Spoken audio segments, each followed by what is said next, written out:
সম্প্রতি মুক্তি পেয়েছে ওয়েব সিরিজ দ্য রয়্যালস। যদিও দর্শকদের মনে সেভাবে সাড়া ফেলতে পারেনি এই সিরিজ, সমালোচকদের মতে ওটিটিতে এমন বিদেশি সিরিজ বহু রয়েছে। তবে অভিনেতা ঈশান খট্টরের অভিনয় বেশ প্রশংসিত হচ্ছে। কিন্তু সিরিজের নায়িকা ভূমি পেডনেকরের চেয়ে তার ঠোঁট নিয়ে আলোচনা হচ্ছে বেশি। পর্দায় নাকি ভূমির চেয়ে তার ঠোঁটই বেশি নজর কেড়েছে। নেটপাড়ায় এমনই নানা কটাক্ষ ধেয়ে এসেছে অভিনেত্রীর দিকে। এই প্রথম নয়, চেহারায় অস্ত্রোপচারের জন্য এর আগেও তির্যক মন্তব্যের শিকার হয়েছেন ভূমি। এসব বিতর্কে এবার মুখ খুলেছিলেন তিনি।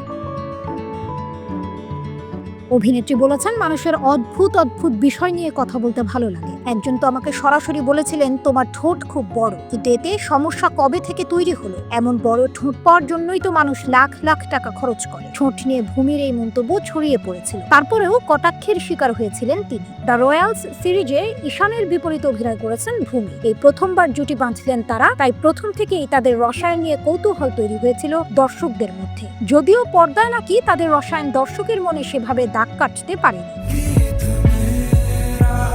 ঈশান ও ভূমি ছাড়াও এই সিরিজে আরো অভিনয় করেছেন জিনাত আমান, নোরা ফতেহি, সাক্ষী তনওয়ার, মিলিন্দ সোমান, দিনো মরিয়া, চাঙ্কি পান্ডেও। উল্লেখ্য, এর আগে ভূমিকে দেখা গেছে মেরে হাজবেন্ড কি বিবি ও ভক্ষক ছবিতে। ভক্ষকে তার অভিনয় প্রশংসা পেয়েছিল।